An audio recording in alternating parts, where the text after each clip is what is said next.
Welcome to Idaho Fish and Game's Hook and Bulletin podcast, your weekly news roundup of hunting, fishing, trapping, and conservation stories from around the Gem State. Hosted by Fish and Game's Public Information Specialist, Connor J. Lease. And welcome back to Idaho Fish and Game's Hook and Bulletin podcast. This week, we're talking about Kootenai Leopards, a couple wildlife crime convictions up in North Idaho, and draw results from the second non-resident tag drawing. But first, you may have caught wind about bighorns being released in southern Idaho's Owyhee canyonlands. Well, now you can see the whole story behind this intensive project to boost bighorn herds in the Owyhees.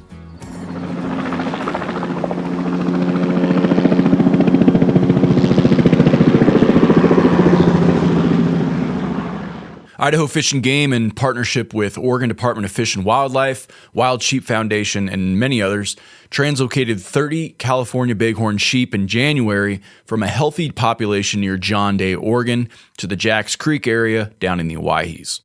Bighorn sheep were historically common in Owyhee County, but native sheep were lost from the local landscape in the early 1900s. Fish and Game first translocated California bighorns back into the Jacks Creek area in the late 1960s, with more bighorns being added in the 1980s to bolster the growing population.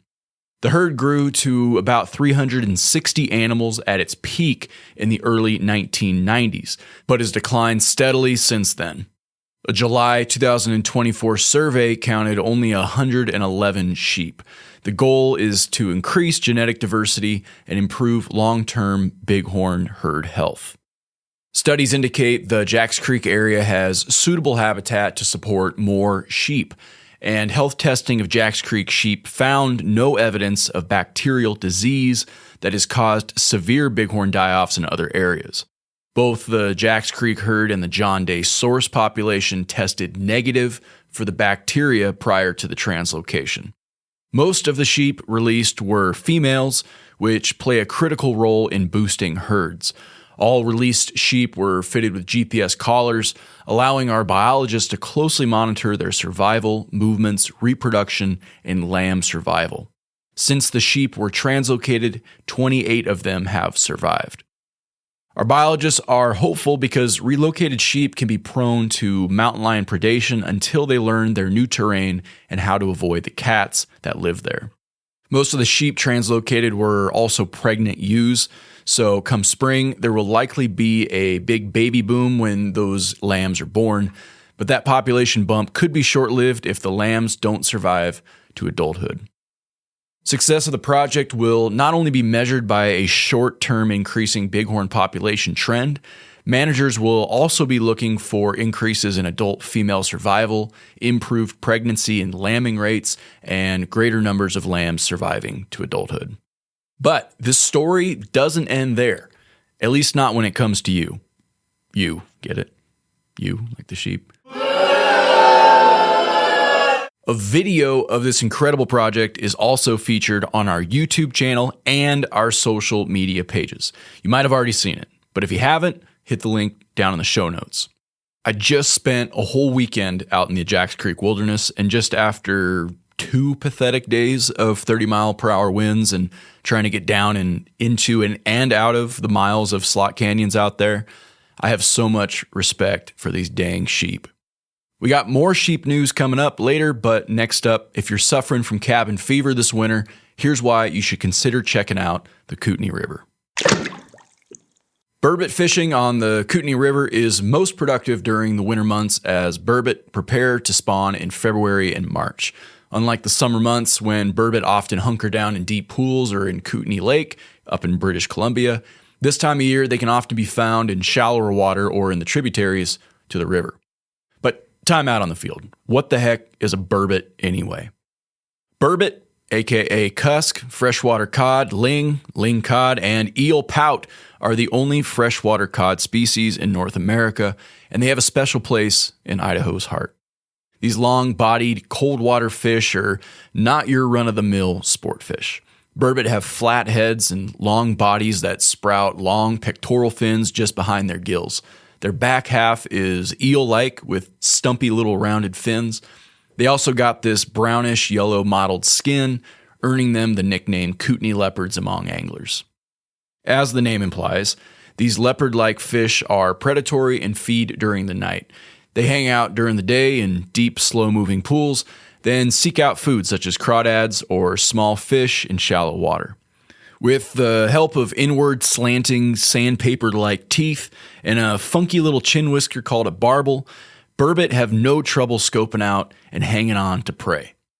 And burbot kind of march to the beat of their own drum in more ways than one. But when it comes to reproduction, things get even weirder. Unlike most freshwater fish that spawn in spring or early summer, burbot prefer to do their business in the wintertime. Most spawning occurs from mid-February through mid-March. Females will lay anywhere between 60,000 to 3 million eggs, each being the size of a grain of sand. Burbot will often live to 8 to 10 years old and even longer in other parts of the world. Anglers will most likely find burbot between mid-February and mid-March when spawning is at its peak, but because burbot fly by night usually, it can be a little challenging to locate them. But before you cast off these unicorn fish as a myth, here are a few fishing tips to help you track down a Kootenai leopard. If you're fishing at dusk or night, try fishing shallower flats or deep holes, roughly 5 to 15 feet deep. If you fish during the day, try dropping a line in 40-plus foot deep holes. Burbot, remember, like to rest in these deep pockets during the day. You can also try river junctions where smaller streams flow into the main stem of the river. When it comes to bait, give worms, cut bait, and shrimp a try. And make sure to use weights to get the line down deep towards the bottom. And here's a hot tip for you. Burbot are similar to catfish in that they cruise along the bottom of the river looking for other fish to eat. So try putting a piece of cut bait, shrimp, or a worm on your hook and soaking it on the bottom of the river, waiting for a burbot to latch on. If you decide to give burbot fishing a try this year, remember to participate in the Kootenai River Angler Science Program to potentially win prizes and help make burbot fishing even better in the years ahead. Remember, you don't even have to catch a burbot to be eligible to win, but you have to record information about your trip and turn your packets in, just like a homework assignment, by April 1st. If you participate in the program, remember to record every burbot fishing adventure on which you embark, even if you don't catch one.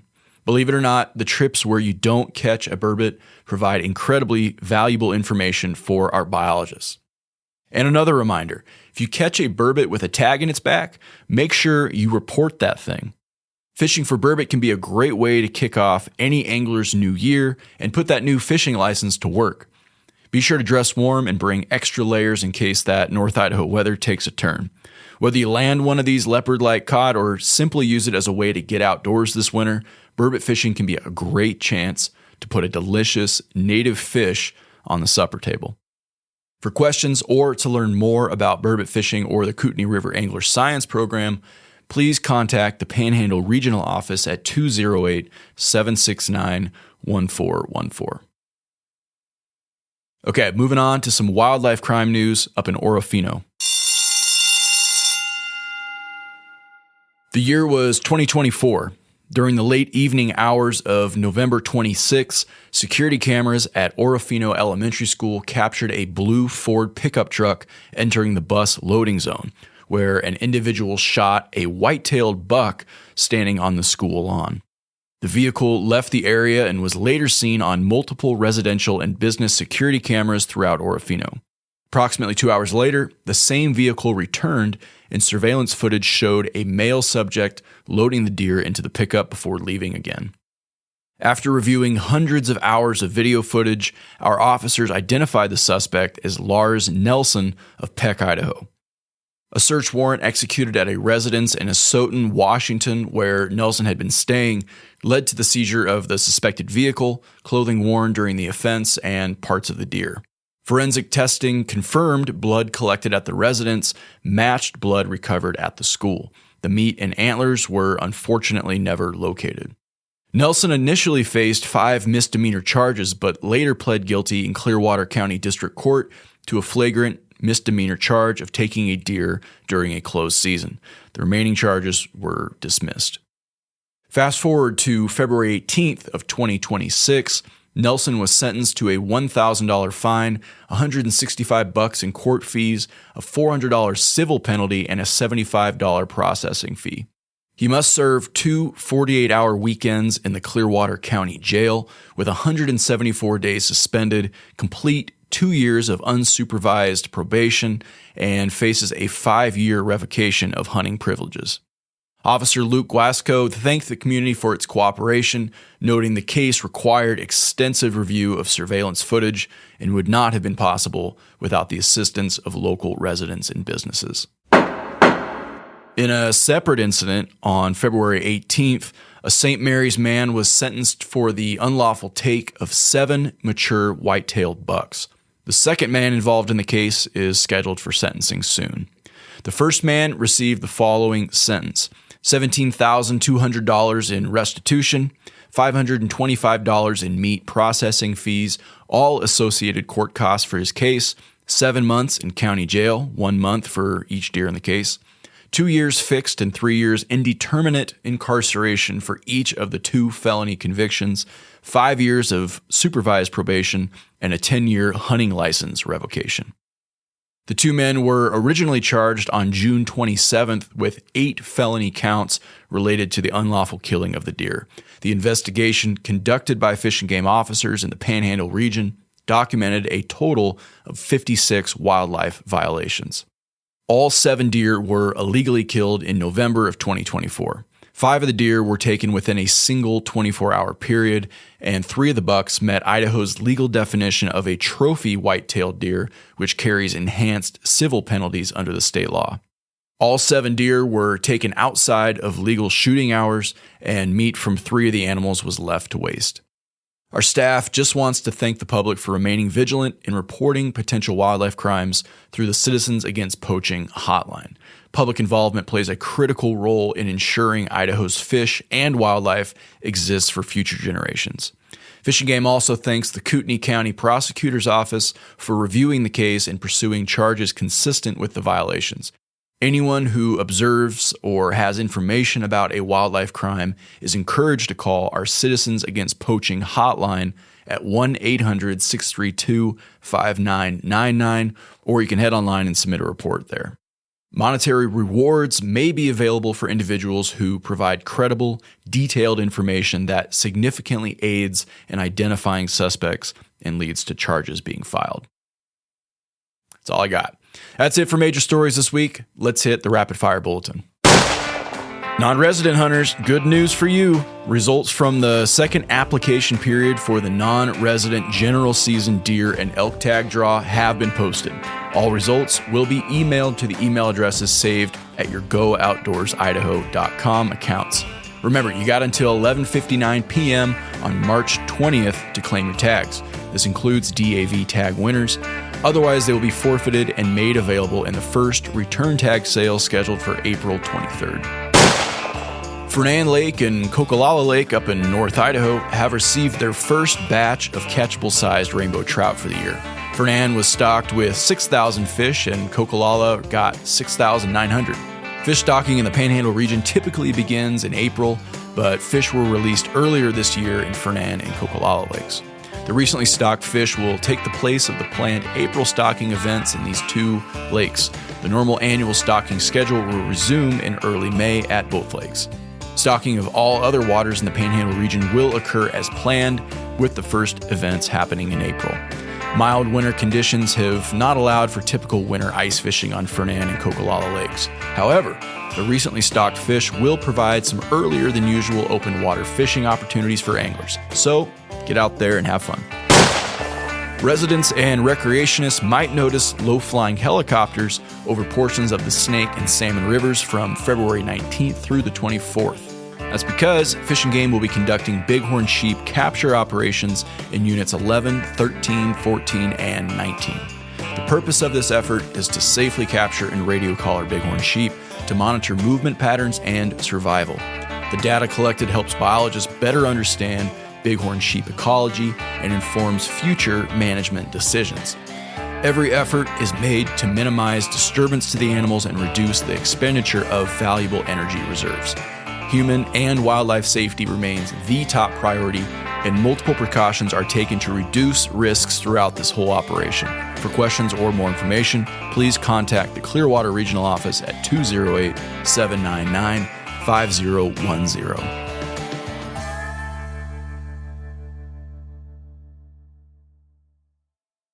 That's all the news we have for this week. Thanks for putting an ear to Idaho Fish and Game's Hook and Bulletin. If there's something on your mind, or if you got a question related to fish and game matters, feel free to drop us a line at podcast@idfg.idaho.gov. Again, that's podcast@idfg.idaho.gov. Thanks for listening, folks. We'll catch you next week.